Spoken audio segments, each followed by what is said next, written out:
Hello, and welcome to the first of many Secure Cloudcasts. Thanks to the Cloud Multiplier Group for the handoff.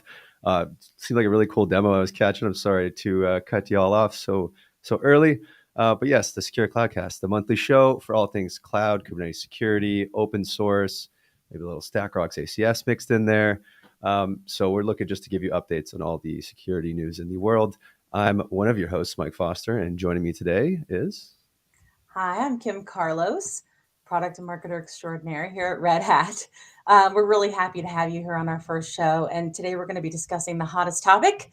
Well, maybe not hottest, but pretty hot today in security, which is actually the secure supply chain. So we're going to talk more about that and the risk that it's posing to businesses and kind of what they're doing about it or best practices. For sure. Yeah, awesome. And just for the heads up for everybody who's just joining us, I'm Mike Foster. I've been in Kubernetes for around 5 years, Kubernetes security for a little over 2 now. I came over to Red Hat during the StackRox acquisition, and I'm helping out with the ACS product in a various amounts of ways, including the open source project. So if you are new, definitely check out StackRox. Kim, you want to tell us a little bit about yourself as well? Sure. I apologize for the thunder that you will likely be hearing because it is very loud. But my name is Kim Carlos. I just recently came to Red Hat this year to focus on OpenShift security use cases and capabilities, as well as ACS. So we'll be working a lot with that. My background is actually in various areas of security. So everything from log monitoring to vulnerability and risk management or cyber risk management. I've done even threat intelligence. So a lot of different areas. I like to diversify. So this is my newest endeavor, and I'm very excited to be here and talk with you guys today. Sweet. Before we bring in Kirsten Newcomer, who's going to talk everything supply chain security as our, what we could say, formal expert, I think, at Red Hat, we're just going to give you a couple of general news updates. Kim, you want to kick it off with some ACS news? Yeah, sure. So we just recently launched ACS 3.71, and so we'll drop the release notes in the chat so you can look at it. But there are some key takeaways I would say there is we have a really new, really slick dashboard that'll help you increase efficiency. And then we also have 2 default policies to help you improve your security posture as a whole. So be sure to look into that a little bit more. We will have more information coming out on that as we have our next release. And there'll be a blog post about that we'll share on our next show. Yeah, and for those who are new to the ACS acronym, that's Red Hat Advanced Cluster Security. That is StackRox. So StackRox was acquired in early 2021 at the, I think it was like January 7th or something like that. It was bright and early in the new year. And so that turned into Red Hat Advanced Cluster Security. And luckily, we were able to keep the StackRox name alive, and that's open source StackRox. So if you want to test that out for free, definitely come and join us. You can go to stackrox.io for more information. And again, we have that brand new dashboard. I think it's awesome and super sleek. I'd love to hear from you and your thoughts if you get to deploying it. From the open source Kubernetes world, KubeCon is fast approaching. That's KubeCon North America in Detroit. I believe it is in the last couple weeks. I forget the exact dates, 20th, I believe, to the 25th or 21st to the 26th. Sigstore Con. So one of the new events that's popped up, Sigstore Con is looking for CFPs. So if you are in the supply chain security ecosystem and you will look to submit a talk, I will drop the CFP in the chat for you and you can check it out. Always nice to see some of these day zero events as well and see some familiar faces. So definitely worth checking out. And any last updates, Kim, before we bring Kirsten on for our discussion? Nope, that's all for now. The only thing I wanted to mention actually is that there is a blog posted for 3.69 and 3.70 if you want to read more about the different areas that we've touched on in the release and how it helps you align with your business goals. That is available on our blog. Thank you. And I'm getting corrected, actually. Kirsten, the date expert and supply chain security expert, KubeCon, October 24th to 28th in Detroit. So I look forward to seeing some familiar faces there. Without further ado, let's bring on the Red Hat supply chain security expert, Kirsten. Hey, everybody. Hey. One of Red Hat's supply chain security. Very true. Yes. Kirsten, for those watching, do you want to introduce yourself? Tell us what you've been working on at Red Hat for Sure. So Red Hat for about 6 years now, 6.5. So my role at the moment is I lead the security product management team for all things security across OpenShift and OpenStack. That includes Red Hat Advanced Cluster Security.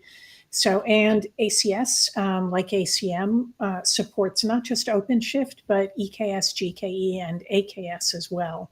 So multi-cluster security, pane of glass across all those solutions. So I've been working with Kubernetes and security for a while now. Prior to coming to Red Hat, I was at Black Duck Software before they were acquired by Synopsys. And I've been doing product management for more years than I usually care to admit at this point. So. Awesome. I'm just going to kick off the first question because I joined StackRox in 2019, 2020, and I remember getting on these Cube security calls for the CNCF and seeing Luke Hines drop in and start talking about Sigstore. And I remember he gave this first demo. It was 45 minutes, and people were kind of scratching their heads like, what's the vision here? What's going on?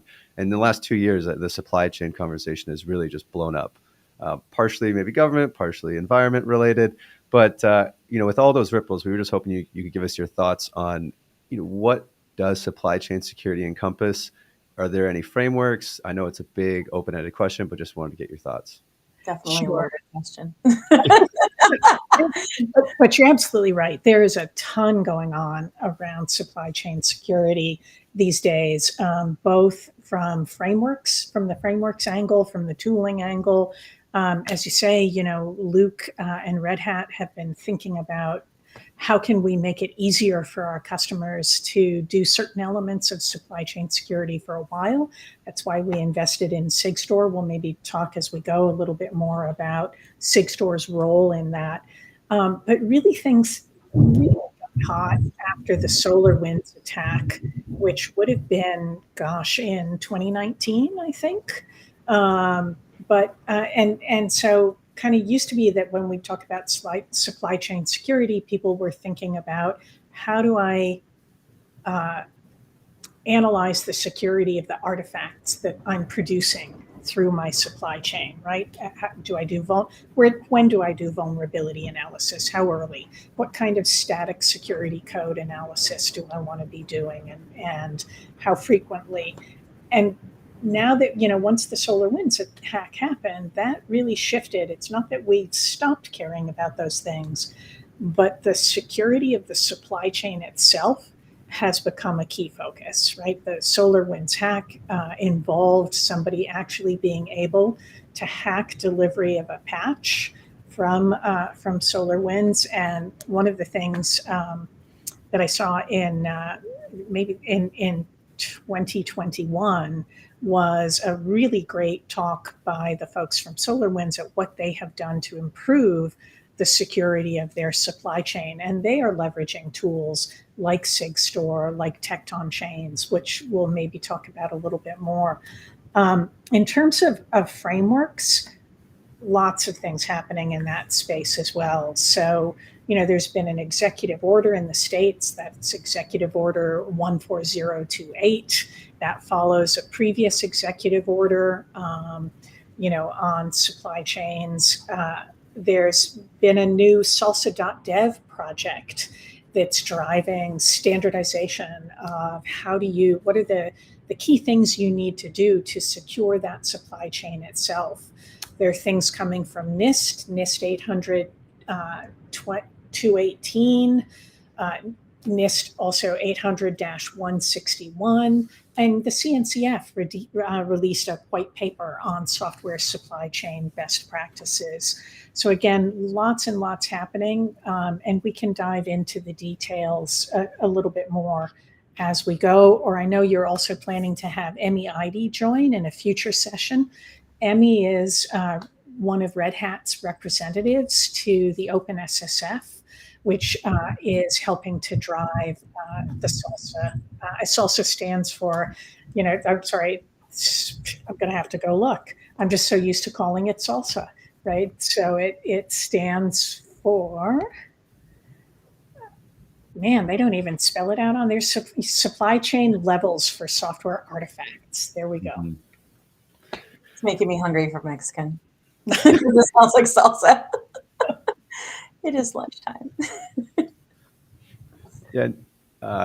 In terms of frameworks, because we kind of got there, Salsa was originally brought up by Google. Am I correct in that? I honestly don't know who Okay. started that. Yeah. But it seems to be adapted because supply chain just encompasses so much that Salsa really broke it down into, doesn't really matter what level you on, you're going to have these specific components at every stage, right? You're going to have your dependencies, your code that you're adding. You're going to have to build it at a specific time. Salsa really adds that framework, correct?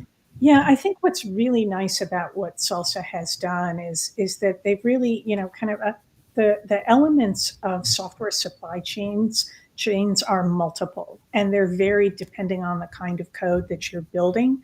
So, but there is some commonality across those, right? You generally need a source code control system. You need a build tool. You need something that is going to store your build artifacts. That might be a binary repository. That might be a container registry. You need, these days, more and more organizations are using automation to do their deployment as well. So you need tools that do your security testing. You need tools that do your integration testing. It's just like this whole universe of things to think about. And what's nice about Salsa is that they really have broken down they've kind of listed all those elements and added categories of security for each of them. And they've gotten pretty granular, right? So there are 4 categories for source code. There's, 1, 2, 3, 4, 5, 6, 7, 8 categories for builds. Provenance has become a big thing. Provenance is something that, honestly, when I worked at Black Duck, Provenance was a big deal for open source license compliance, but it's a subset of our industry that focuses on open source license compliance. And so kind of, when you look at the Salsa framework, they have this great set of vertical checks to think about, and then horizontally maturity levels, so that they give you kind of a roadmap for how to get started in addressing securing your supply chain itself. Do you think that's probably a good starting point for large organizations that are trying to fortify, if you will, their supply chain security? I think it gives you a good view of where you need to get to. I imagine when folks look at Salsa Level 4, they're going to be a little concerned. There's a lot more going on. Mm-hmm. But the nice thing is you can start with Salsa Level 4, although it's not the only thing to think about, right? There are security principles that I know are applied in Salsa that also, we kind of take for granted in our production environments that you can apply to your supply chain security. So one of the first things you might want to do is start auditing the activity in your supply chain. Most of the tools that we're using, maybe not all of them, but many of them, produce log files. And collecting those log files for forensics is a place to start, right? So auditing that activity. One of the things that Salsa does emphasize in the build space is ensuring that you have a scripted build. And that's kind of the next place I was going to go, right? You really want automation as much as possible. Do as much automation as you can in your supply chain. Automate. It's much easier also to do automated auditing of automation. You're going to probably still have some manual steps when you're just getting started. You want to think about how you're going to collect audit data on those manual steps as well. So those are kind of some of the places to start. I think provenance is another interesting area to talk about. But let me see where else you two wanted to go before we do that. I think what I was curious about is we talk a lot about, implementing these best practices, and they're a lot of times evolving with our industry because it moves so quickly. But when you have a large organization, what do you think are some, I guess, ways to have the least amount of disruption to the business when you're trying to implement a good supply chain security policy? Yeah. So I mean, I think that's why when you look at Salsa Level 1 or some of the things I just talked about, auditing, collecting log files, right, that minimizes the impact. However, getting to something like Salsa Level 4, and by the way, Provenance is in Salsa Level 1, um, and that's something that not everyone is used to doing. Think of provenance as being tied to the concept of software bill of materials, right? Where did my code come from? What's in my code? A lot of folks haven't been collecting that data. The good news about provenance, there are a lot of tools out there that can help you build software bill of materials. Thinking about SBOMs has been going on for many years, and standards in that space, such as SPDX, started being developed as early as 2010, if not earlier. So there's a lot available.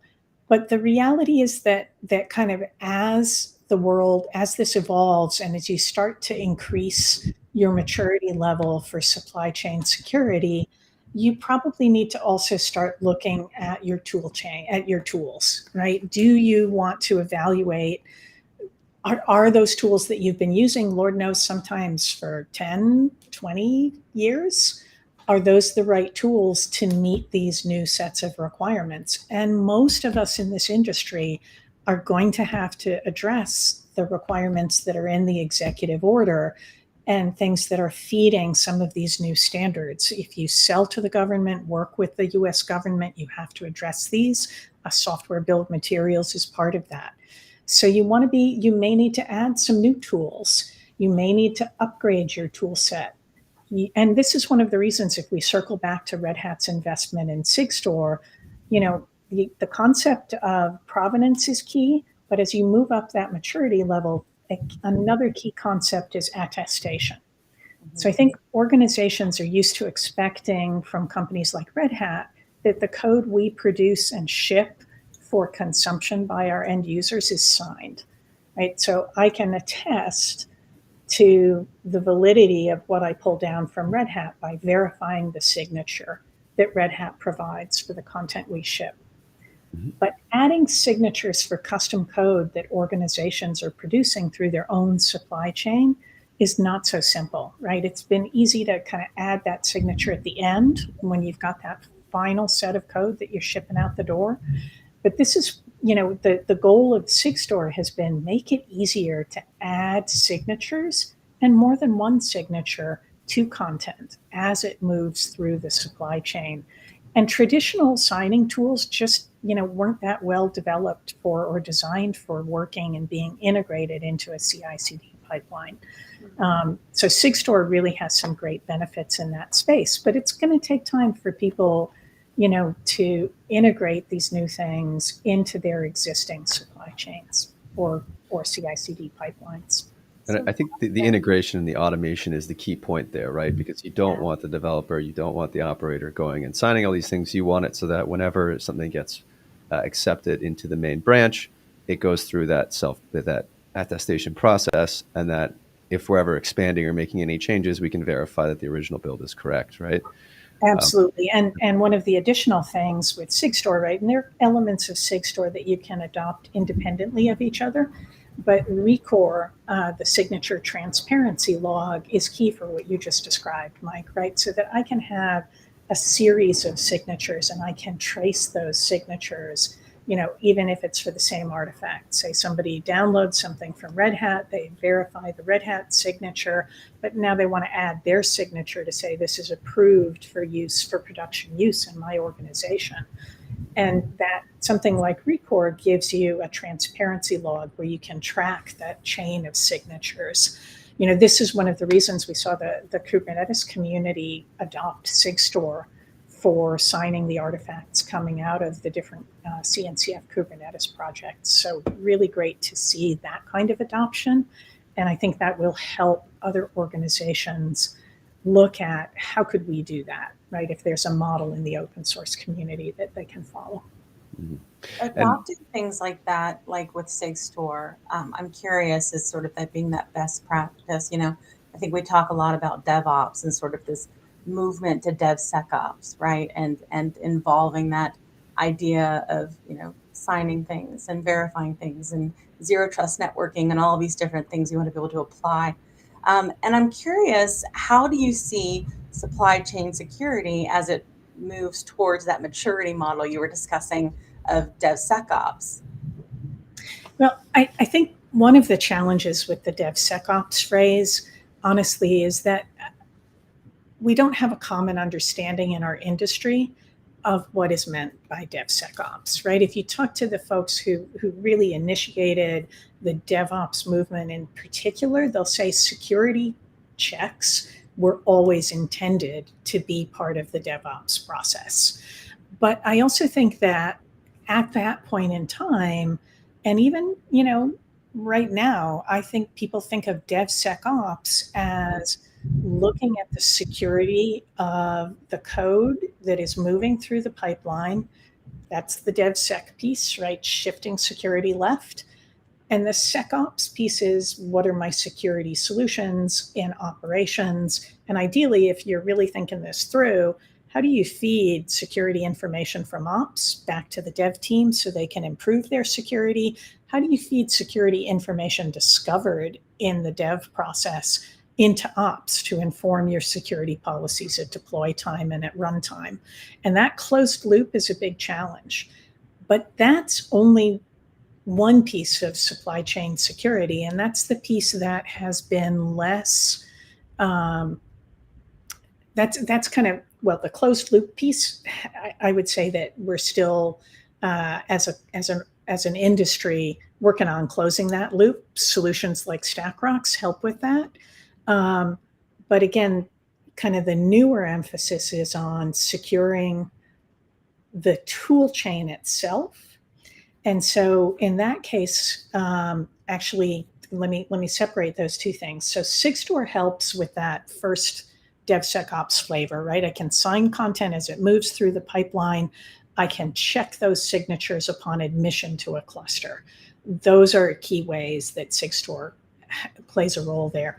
When it comes to my tool chain, now I want to look at attestation of the steps in my tool chain. And this is where a combination, if you're doing Kubernetes native tool chains or pipelines, using something like Tekton with Tekton Chains, which has an integration with Sigstore for signing my pipeline tasks, that's kind of the next step up, right? So talking about attestation, not just of my content, but of the tasks themselves. And in fact, this is something that the SolarWinds organization has done.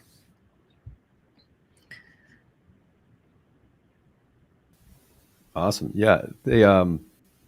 Sorry, Speaking lots of of tech, pictures here, y'all. yeah, we got a lot. I was actually hoping that you could break down sort of the Sigstore project, its different components, hopefully, and because I know there's a couple of moving parts. I sometimes get confused with all of the different projects. So, you mind sort of just outlining the use case and how each tool is used? Yeah, sure. So again, this is all about making it easy to sign artifacts, different types of artifacts, in a CI/CD pipeline, in particular, focused on cloud native containerized solutions. So some of the elements, again, signing and verification and provenance checks are important. So there is a kind of the three main parts are cosign, which the co stands for container signing, right? Making it easier to do signing of containers, OCI compliant containers, right? And making those signatures sort of invisible infrastructure, a key part, right? Those signatures need to travel with that image itself. Recor, which I already mentioned, right? A transparency and time stamping service. It allows you to it stores signed metadata in a ledger that can be searched but can't be tampered with. And then Fulcio, which is one of my favorite parts of it, but I think it's going to take longer for this to be adopted, right? It's a free root certification authority. So cosign can be backed by a corporate CA. It can be backed by Fulcio if you want to use this free cert authority, sort of like, Lux. if you're familiar with Lux. And then also, the cosign you can do an OpenIDC based keyless signing, which is another cool thing. And I guess that's a part that I think is going to take probably more time as well. But imagine you're working in a pipeline, you've got to log into GitHub to authenticate yourself, to work with your source code. Maybe that's an OIDC based login, right? You've got that on top of OAuth. So now I can use that data to do my auth, to do to sign the content that I'm generating while I'm working in that environment.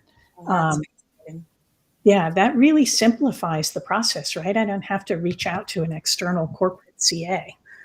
So, and am I correct? Is Fulcio, it can be public as well, right? So if you are using something like open source, you can push the transparency, the sign log up. So like if I download the container, I can go and check to verify that it's the correct.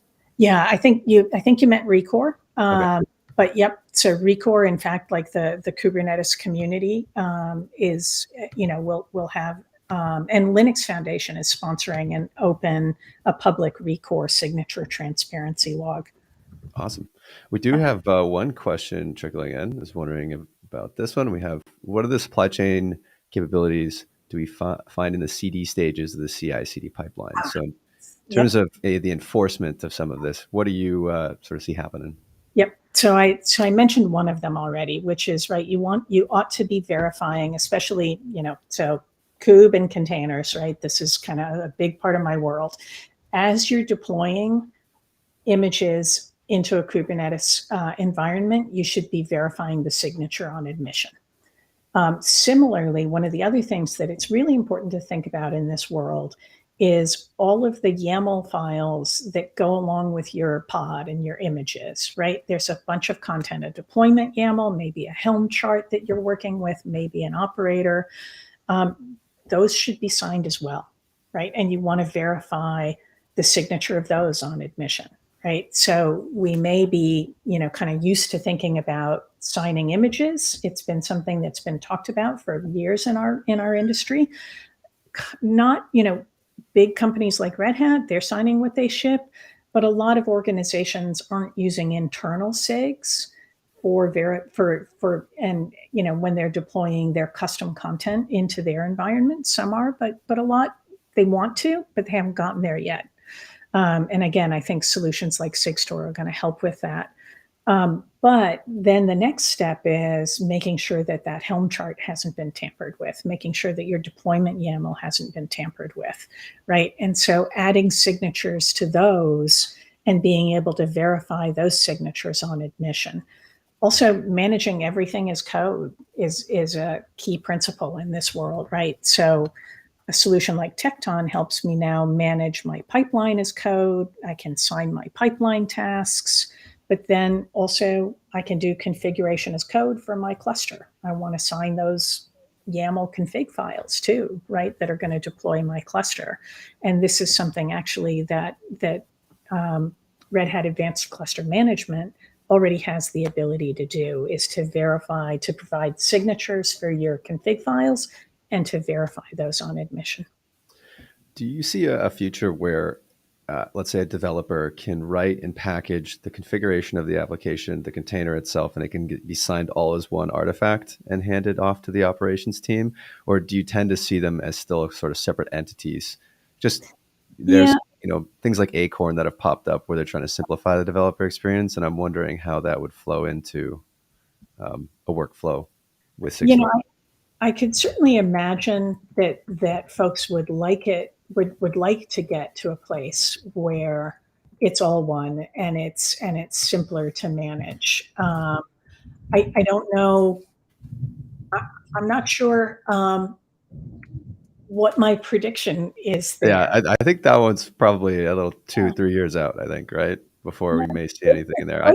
Though, again, I think, as you say, right, one of the things that I do think we're hearing in the Kubernetes world, right, is that Kubernetes, it's a wonderful application orchestration platform, and it's challenging, right? What are the tools that can help developers focus on writing the code that drives business value and, not have to spend quite so much time on all the piece parts that enable the Kubernetes orchestration, right? So can we provide more automation as a community in that space to simplify that? I think, we've been seeing emphasis on the build environment as well.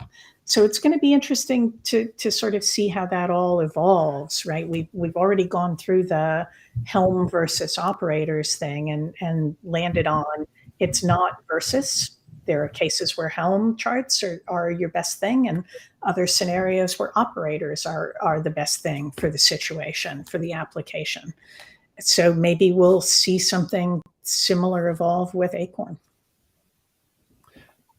It sort of bleeds in the next question. I think I might be stealing this one from Kim. But, with there sort of being some variability in how this is going to be applied, things like Salsa, which are frameworks, then you have technologies like Sigstore, you're probably going to see other technologies that pull from that open source and create something that's maybe like a startup that's they're going to sell to larger customers. So with all of those moving parts, how do you see compliance changing in the next 2 to 3 years around supply chain security? Yeah. So today, security and regulatory compliance is very focused on platforms and then the applications themselves.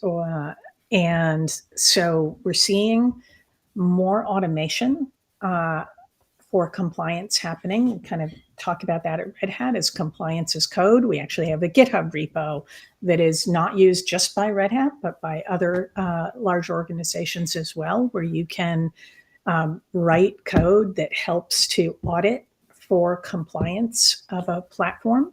You can use something like the OpenSCAP scanner on a container image itself to see if it is hardened appropriately for PCI DSS or other things. And so, I think as organizations just, kind of move ahead in this supply chain maturity model, they're probably going to be looking for proof points, auditability, not just internal auditability, right? But how do I show my auditors what the level of compliance is that I have for these different frameworks? I think that's going to take a little bit longer, but I think a lot of the tools that we, is it OpenSCAP? Is it something else? But again, I think this is why if you're taking your first step and you're focusing on collecting log files and auditability of what you do in your supply chain and your software supply chain, that's going to be one of the key things. SBOMs probably also a major thing. The cool thing about SBOMs, though, is software bill of materials, right? They've been around. Tools to do that have been around for a while. They just were used by a subset of the industry. And now I think the use cases for those have broadened. But yeah, and the more you're automated, the easier it is to audit. Mm-hmm. Well, for Kim and I think we're pretty much almost out of questions, but I did have sort of a too long didn't watch question I want to throw at you. For, let's say, Security 101 people, you're looking to get started in supply chain security. Do you have any specific resources or documentation or call outs where, hey, I want to get started, where should I go? Anything that comes to your mind? I think that, again, if you're in, I would say that the salsa.dev webpage has a great overview, and plus it breaks it into levels, which makes it easier for you to kind of move up in terms of increasing the level of security or maturity that you're adding. The CNCF white paper on supply chain best practices is also a great source, especially for those of us who are working in the cloud native world. Lots of additional information and content, and that might be a place where kind of maybe you start by reading the white paper and then you go check out Salsa for a more concrete set of things that you might apply, right? That general guidance, that context provided by the white paper, and then, man, how do I go about doing those things? Check out Salsa for kind of the step-by-step approach. Awesome. Well, it looks like the thunderstorm might have gotten Kim. But before I let you go, is there any place that any of your followers can contact you? Any talks that you're giving? Because I know Uh, you're talking about supply chain for a while. so, yeah, certainly. There are videos on YouTube. I am not going to be at KubeCon North America this year, but I was at KubeCon EU. Talking about cloud native security, not supply chain security specifically, but there are a range of recordings of me on YouTube. Y'all are welcome to do there. Being in the security space, sorry, I don't do Twitter. So actually that's really more a personal preference. Fair So, enough. but yeah, so great to talk with you all today. Yeah, awesome. Thanks for coming on for the first episode. Unfortunately, I got to do the sign off without Kim. I'm kind of sad now. Kim, where'd you go? Nothing like thunderstorms, huh? Yeah, I was joking that the oh, she's back. We got to bring her back What? for the sign off. Am I There we back? go. Yeah, Huzzah! Okay. Awesome. awesome. Yeah, so the next show, it's going to be September 20th, so the third Tuesday of every month at this time, 2 p.m. Eastern. That's when we're going to be doing the show. If you're looking for a security topic, you can find me in the CNCF Slack. You can email me at mfosterredhat. But we're always looking for security topics. Other than that, monthly show, and we look to see you back here next month. Kim, anything that you want to say before we go? No, just thank Kirsten so much for her time, and looking forward to having this every month, and for sure open to other topics, but we'll go further into supply chain security next time. Cool, thanks. And I forgot to mention, I'm in Kubernetes Slack too. So that is another place to reach me. Awesome. So Thank you so much, Kirsten. Thanks for watching, and hope everybody has a great rest of their day. take Thanks care. for watching. Bye.